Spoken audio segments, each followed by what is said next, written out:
The president of the SNP has said he does not think independence can be achieved right now as police continue investigating the party's finances. The former minister also admitted his party is facing its biggest crisis in 50 years.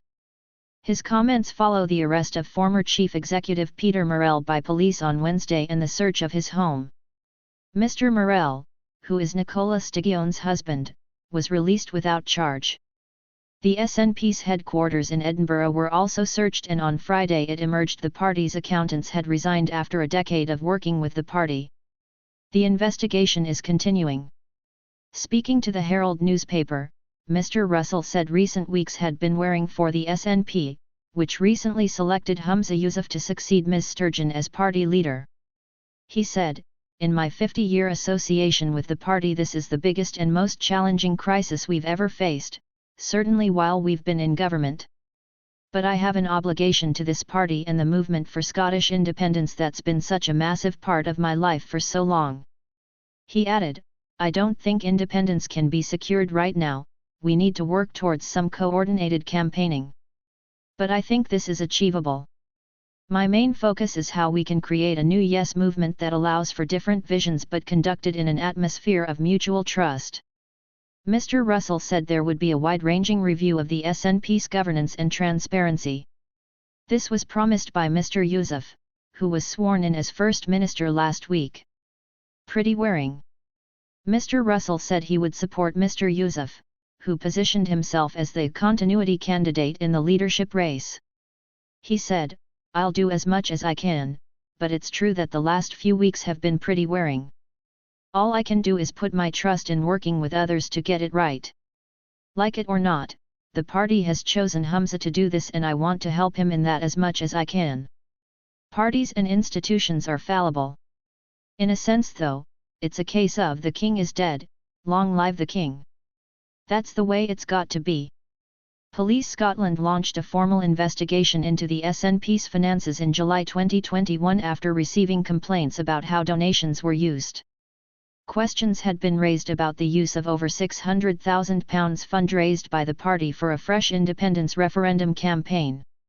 Last year it emerged that Mr. Morel gave a loan of more than £100,000 to the SNP to help it out with a cash flow issue after the last election. The party had repaid about half of the money by October of that year. At the time, an SNP spokesman said the loan was a personal contribution made by the chief executive to assist with cash flow after the Holyrood election. He said it had been reported in the party's 2021 accounts, which were published by the Electoral Commission in August last year. Mr. Morel resigned as the party's chief executive last month after taking responsibility for misleading statements about a fall in party membership. He had held the post since 1999. On Friday, it emerged that the accountancy firm which audits the SNP's finances had resigned after working with the party for a decade.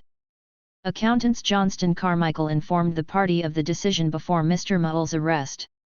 The party's treasurer is now seeking another auditor in order to comply with Electoral Commission rules. The SNP is required to prepare financial statements to comply with the Political Parties, Elections and Referendum Act 2000. It has until July 7 to present their accounts to the Electoral Commission. If there is no report and no reasonable excuse, the Commission has the power to appoint its own firm of auditors.